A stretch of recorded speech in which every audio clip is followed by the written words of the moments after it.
Hello, in this video I'll be showing you how to install an iPad dash kit in a Hyundai Sonata. I have the 2011 model, so that's what I'll be showing in this video. However, the same steps should apply from the 2011 year through 2014, as the interiors are very similar. In my past videos, I showed you the process of getting the iPad mount made by Five-Field Fabrications, so in this video I'll be showing you how to do the installation. Here are some of the tools you'll need, and they include a long Phillips head screwdriver, a panel popper tool, a hacksaw blade, and a flashlight would help as well.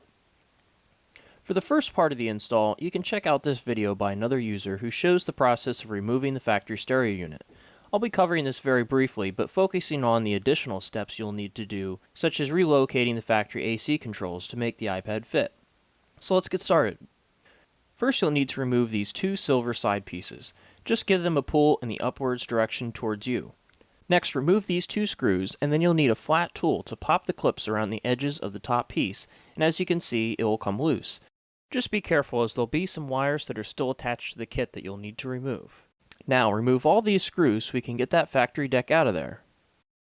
There will be two antenna cables and two white plugs. Be careful when removing these, as we'll need them later on. Next, remove the screen and unplug that connector as well. This cable won't be needed, so just tie it up and hide it away. I don't recommend cutting it or removing it entirely just in case.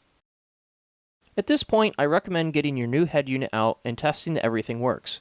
When I first did this, I ripped everything apart only to find out I had no sound and my steering wheel controls didn't work, and I ended up having to wait a week for a different part to be shipped.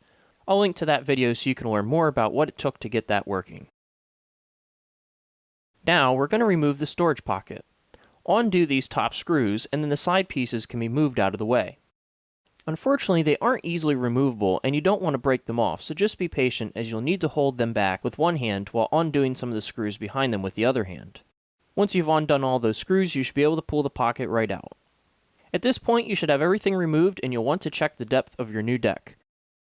In my case, this Pioneer is pretty deep since it has a CD player built in, and although it does just fit, I just didn't like that it was going to be right up against that back piece, not to mention there wasn't going to be any clearance for the cables. I took a small hacksaw blade and cut away a small area so I had plenty of room back there. This plastic isn't too thick, so you'll be able to cut it by hand. You shouldn't need any kind of power tools. Obviously, be careful, as you don't want to saw through any cables back there. If your new deck isn't that deep, you can obviously skip this step. The Korea kit wants you to cut away these pieces. In my case, everything fit just fine without having to do that, so I don't suggest cutting the things if you don't need to. Now we're going to remove the AC controller and the vents from the factory faceplate and install them on our new kit, which holds the iPad. Just take your time, and it should be pretty easy to match up where everything goes. For your AC controller, that is going to go in this new piece that came with the kit, so go ahead and install it like so. At this point, you should be able to make all your connections from the iPad to the head unit and the head unit into the plugs coming from the car and push everything back. Now line up your air vents and push it straight in. It should fit pretty good, and you can use the two screws at the bottom to lock it into place. For the AC controls, you may have some issues with the fit. The new kit comes with these straight little rails which screw the AC controls into place, but in my case, it made them stick out a little bit and the angle wasn't perfect.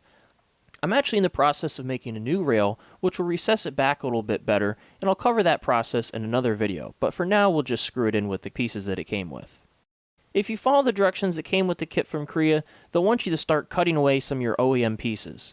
You don't need to do this, and I don't recommend it either. In my case, there were very minimal cuts that actually needed to be made to make everything fit. In fact, in this picture, you'll see some cuts I made in that red circle and found that it was actually too much. You'll want to keep most of this because it will help the way your AC controls mount. Just take your time and test it out before you start cutting away things. Next, we're going to modify the side pieces, and there will be some cuts that you will need to make on this. We're first going to remove the silver part off the OEM sidewall, and then there's some screws that will need to be taken out. You'll then need to pop it apart. Mine appeared to have been heated together and took a lot of force until it would release. Again, take your time, as you don't want to break your OEM pieces, which we'll still need to use. Next, take the new silver piece that came with the kit from Korea and line it up with the OEM piece. You'll see where there are a few things that need shaved down so that the two pieces will fit together. Once you have that together, you should be able to put in all the screws and then cover them up with the new side piece. And there you have it, the new kit is installed. Now you can pop your iPad in. If you plan on putting in and taking your iPad out frequently, I recommend buying an iPad skin like this one to protect the back and sides from getting scuffed up. I found this one pretty cheap on Amazon and it also came with a really nice glass screen protector as well. The back piece goes on like a sticker pretty easily and adds to the look as well. So that's pretty much it. Everything is installed now. You'll probably spend a few hours driving around and playing with your new system. Just make sure to keep your eyes on the road and follow all safe driving practices and laws. If you guys enjoyed this video, please give it a thumbs up and subscribe. If you have any questions, please leave them in the comments and let me know if you'd like to see more of these videos.